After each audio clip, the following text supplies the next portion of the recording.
லோக்சபா தேர்தலில் அகில இந்திய அளவில் மதசார்பற்ற சக்திகளை ஒருங்கிணைக்க வேண்டும் என திமுக தலைவர் கருணாநிதியை சந்தித்து திருமாவளவன் கோரிக்கை விடுத்துள்ளார்.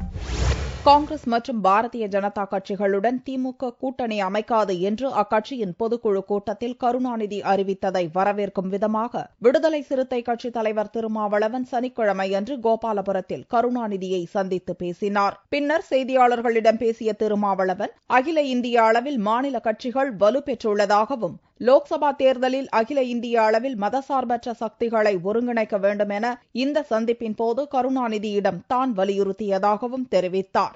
மதவெறி சக்திகளையும் சாதிவெறி சக்திகளையும் தனிமைப்படுத்த அந்த சக்திகளுக்கு எதிராக மதசார்பற்ற சக்திகளை ஒருங்கிணைக்க ஆற்றல் பெற்றவராக கலைஞர் விளங்குகிறார். ஆகவே கலைஞர் அவர்கள் அகில இந்திய அளவில் மதசார்பற்ற சக்திகளை ஒருங்கிணைக்க வேண்டும் என்கிற வேண்டுகோளை விடுதலை சிறுத்தைகளின் சார்பில் முன்வைத்திருக்கிறோம். தமிழக மக்களின் உணர்வுகளை அவமதிக்கின்ற வகையில் இலங்கையுடன் இந்திய கடற்படை கூட்டு பயிற்சி நடத்தி வருகிறது என்றும் இத்தகைய போக்கை இந்திய அரசு உடனடியாக கைவிட வேண்டும் என்றும் திருமாவளவன் வலியுறுத்தினார்.